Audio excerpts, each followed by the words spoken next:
मुख्यमंत्री नीतीश कुमार बार बार ये दोहरा रहे हैं कि अब वो इधर उधर नहीं जाएंगे।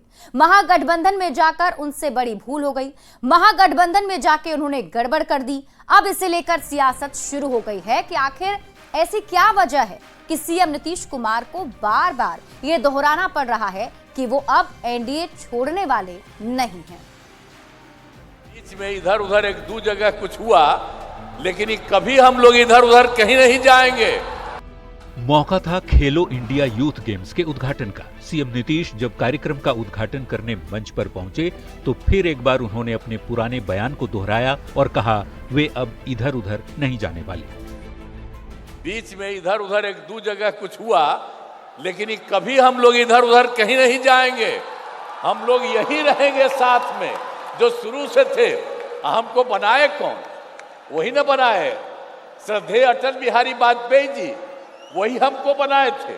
तो इसीलिए कभी हमरे पटिया में एक दूगो कुछ कर दिए, दो बार इधर उधर, वो कभी संभव नहीं है।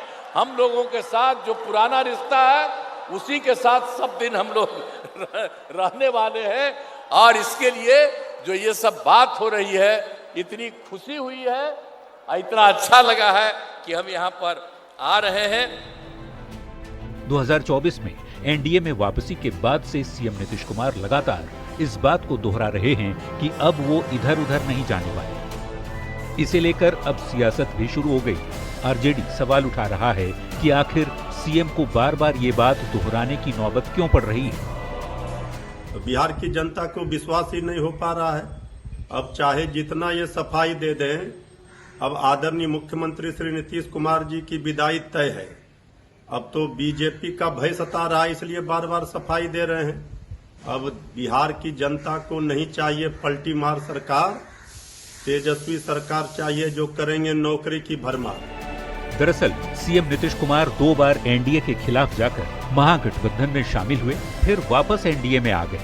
गठबंधन बदलने के बावजूद सत्ता की कमान हमेशा नीतीश कुमार के हाथ में रही, पर उनकी छवि एक पलटी मारने वाले नेता की बन गई। ऐसे में नीतीश कुमार ये साफ कर देना चाहते हैं कि इस बार वो किसी भी कीमत पर पलटी नहीं मारेंगे। देखिए, निश्चित रूप से जो महागठबंधन आपको सामने दिखाई पड़ रहा है मजबूती के साथ, तो ऐसे में कहीं भ्रम की स्थिति न हो, इस लिहाज से वह एकदम लाउड एंड क्लियर मैसेज आम आवाम को देना चाहते हैं कि हम 2 बार हमसे भूल हुई, गलती हुई, अब नहीं होने जा रहा है। एनडीए पूरी मुस्तैदी के साथ, पूरी एकजुटता के साथ चुनावी दंगल में उतरेगा और इसमें कहीं कोई उहापोह की स्थिति नहीं बनेगी। बिहार की सियासत में नीतीश कुमार की स्थिरता की कसम भी एक बड़ा मुद्दा बन चुकी है। भले ही विपक्ष इस पर सवाल खड़े कर रहा है, पर सीएम नीतीश कुमार ये कड़े लहजे में साफ कर चुके हैं कि वे अब न इधर जाएंगे न उधर। न्यूज़ 18 के लिए पटना से संवाददाता विनीता मिश्रा के साथ अमित कुमार की रिपोर्ट। और देखिए, मुख्यमंत्री में आगे बढ़ने से पहले एक बार विस्तार से समझ लीजिए कि नीतीश कुमार आखिर बार बार क्यों कहते हैं कि लालू प्रसाद के साथ जाना उनके लिए बड़ी भूल थी। देखिए, 2005 में नीतीश कुमार एनडीए के साथ चुनाव लड़े थे और 2005 में लालू प्रसाद के जंगल राज के खिलाफ ये चुनाव लड़ा गया था। गौर करने वाली बात यह है कि नीतीश कुमार जब जब महागठबंधन के साथ गए, तब उन्होंने अपना कार्यकाल पूरा नहीं किया, बीच में ही वो वापस एनडीए के साथ आ जाते थे। अब नीतीश कुमार लोकसभा के चुनाव के समय से ही आरजेडी पर हमलावर हैं और नीतीश कुमार ये बार बार अलग अलग मंच से दोहराते हैं कि अब वो एनडीए के साथ ही रहेंगे। कई बार ये भी कहा कि उन्हें एनडीए छोड़ने का मलाल है। अपने भाषण में बार बार 2005 से पहले का जिक्र किया। नीतीश अपनी सरकार के विकास कार्यों को गिनाते हैं। मतलब साफ है कि 2025 का चुनाव लालू का जंगल राज वर्सेस नीतीश कुमार का सुशासन के मुद्दे पर होगा और यही वजह है कि नीतीश कुमार ये क्लियर संदेश जनता के बीच देना चाहते हैं। बढ़ते हैं आगे और बात अगली खबर की। मुख्यमंत्री में बढ़ेंगे आगे। आरजेडी के मुख्य प्रवक्ता शक्ति यादव ने नीतीश सरकार पर गंभीर आरोप लगाते हुए कहा कि अब बिहार की सरकार भ्रष्टाचारियों को बचाने की कोशिश कर रही है, जिस पर सियासत अब गर्मा गई है।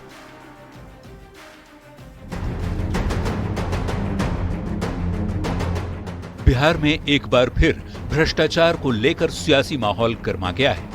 विशेष निगरानी इकाई ने निलंबित आईएएस अफसर संजीव हंस, ऋषु श्री और कई लोगों के खिलाफ एफआईआर दर्ज की है। और इस मामले ने राज्य की सियासत को नया मोड़ दे दिया है। आरजेडी के मुख्य प्रवक्ता शक्ति यादव कहते हैं कि बिहार सरकार भ्रष्ट अधिकारियों को बचा रही है। महत्वपूर्ण विषय है कि जिन लोगों के खिलाफ भ्रष्टाचार के आरोप लगे हैं, जिन मामलों में देश की एजेंसी ईडी ने जांच पड़ताल शुरू की, तो पकड़ा भी गया। अरे तारनी दास तक को पकड़ा पैसा ना भाई, उसका नाम तक जिक्र किया गया है, इसमें कहीं है जिक्र, बताइए। और अन्य लोगों का बात की गई है। लोकसभा अन्य होते हैं क्या? ये किसको बेवकूफ बना रही है बिहार की सरकार? भ्रष्टाचार के मामले में संरक्षण की जो भूमिका अदा कर रहे हैं नीतीश कुमार जी अचेतता के बावजूद भी। शक्ति यादव के आरोप पर जेडीयू ने जवाब देने में देर नहीं की। जेडीयू के मुख्य प्रवक्ता नीरज कुमार ने कहा कि बिहार सरकार भ्रष्टाचारी को न बचाती है न फंसाती है। यदि आरजेडी के पास कोई सबूत है तो वो ईडी और एसबीयू को दे दे। भ्रष्टाचारी को हम बचाते हैं और राष्ट्रीय जनता दल जिसके राष्ट्रीय अध्यक्ष ही भ्रष्टाचार के मामले में सजायाफ्ता हों, वो प्रवचन दे रहे हैं। राष्ट्रीय जनता दल को चिंता अगर ज्यादा इस बात का है तो कोई रोक रहा है? बेल के लिए आवेदन दीजिएगा कोर्ट में। अब विशेष निगरानी इकाई को अगर साक्ष्य तो नहीं दीजिएगा, ईडी को प्रपत्र नहीं लिखिएगा। इसलिए राजनैतिक बयान देने से महत्वपूर्ण यह है कि भ्रष्टाचार के सवाल पर जो ही जानकारी मिली, निर्मोही तरीके से राज्य सरकार के विशेष निगरानी इकाई ने मुकदमा दर्ज कर दिया। बीजेपी ने भी बिहार की डबल इंजन सरकार में भ्रष्टाचार को लेकर जीरो टॉलरेंस का दावा किया, तो कांग्रेस ने जांच एजेंसियों पर ही सवाल खड़े कर दिए। राजद के द्वारा लगाया गया यह आरोप निराधार और राजनीति से प्रेरित है। बिहार में उनकी अपनी भ्रष्टाचार और कुप्रशासन की विरासत से ध्यान भटकाने का यह एक हताश प्रयास है। एनडीए हमेशा पारदर्शिता, जवाबदेही और भ्रष्टाचार पर जीरो टॉलरेंस की नीति के लिए जानी जाती है। जिन अधिकारियों के पास से पैसे पकड़ाए हैं उनका नाम लेकर उस रिपोर्ट में लिखा है, लेकिन एफआईआर में उन लोगों का नाम क्यों गायब है, अन्य अधिकारी क्यों कर दिया गया है, जबकि डिटेल में ईडी ने उनका नामों का दर्ज उसमें वर्णन किया है कि किस अधिकारी के पास से कितने पैसे कब मिले हैं छापा के दौरान। सियासी आरोप प्रत्यारोप के बीच विशेष निगरानी इकाई की जांच जारी है। देखने वाली बात ये होगी कि जांच में क्या क्या तथ्य सामने आते हैं और उसका बिहार की सियासत पर क्या असर होता है। न्यूज 18 के लिए पटना से संवाददाता अमित कुमार की रिपोर्ट।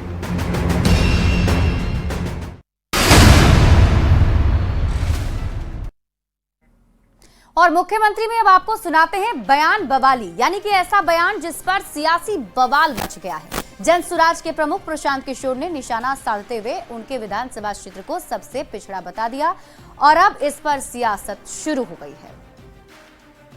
आज भी वहां पर 6 महीने लोग नाव से और पीपा पुल से ही चल रहे हैं। तेजस्वी यादव बिहार की जनता से अपने लिए एक और मौका मांग रहे हैं।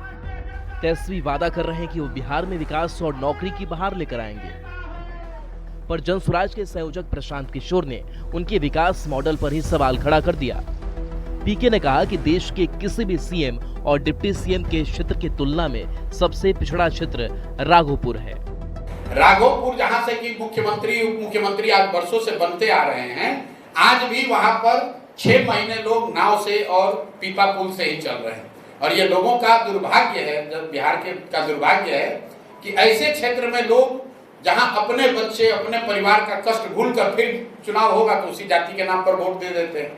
भाई आपके घर में किसी महिला को प्रसव पीड़ा हो जाए राघोपुर में, तो कोई जाति कोई नेता बचाने नहीं आएगा, उसको पीपा पुल पर ही आना पड़ेगा, उसको नाव से ही आना पड़ेगा। दरअसल राघोपुर दियारा इलाके में पड़ता है, जहां बारिश के मौसम में आने जाने का रास्ता बंद हो जाता है। ऐसे में पीपा पुल राघोपुर के लोगों का सहारा बनता है। इसी पीपा पुल को लेकर पीके ने तेजस्वी को घेरा तो उनके बयान पर सियासी बवाल मच गया। तेजस्वी जब भी किसी क्षेत्र का प्रतिनिधित्व करेंगे, वो क्षेत्र विकास के आंकड़ों में सबसे पिछड़ा क्षेत्र रहेगा, क्योंकि वो लालू के लाल हैं। आप भारतीय जनता पार्टी और जनता दल यू नेताओं से पूछिए कि 20 सालों में बिहार का किस तरह से विकास हुआ है। बिहार में जिस तरह से नीति आयोग की रिपोर्ट आया, उसमें स्पष्ट रूप से सामने आया है कि शिक्षा के क्षेत्र में, चिकित्सा के क्षेत्र में बिहार फिसड्डी राज है। राजनीतिक स्वामी भक्ति उन्हें करनी पड़ेगी। जिस दल ने उन्हें बिहार में भेजा है, उस दल के लिए स्वामी भक्ति दिखाने के लिए वो ऐसे बयान दे रहे हैं। राघोपुर विधानसभा क्षेत्र सचमुच खास है। दो मुख्यमंत्री लालू जी और राबड़ी जी इसका नेतृत्व कर चुके हैं। उप मुख्यमंत्री रह चुके तेजस्वी यादव जी इसका नेतृत्व कर रहे हैं। लेकिन उस विधानसभा क्षेत्र की अद्यतन स्थिति क्या है, सबको मालूम। पीके के बयान के बाद सियासी माहौल गर्मा गया है। बिहार की जनता से मौका मांगने वाले तेजस्वी यादव के सामने पीके ने उन्हें मौका देने वाले राघोपुर क्षेत्र की तस्वीर रख दी है। अब देखना यह होगा कि सियासी बवाल का असर बिहार की राजनीति पर क्या पड़ता है। न्यूज़ 18 के लिए संवाददाता राजीव विमल और संजय कुमार की रिपोर्ट।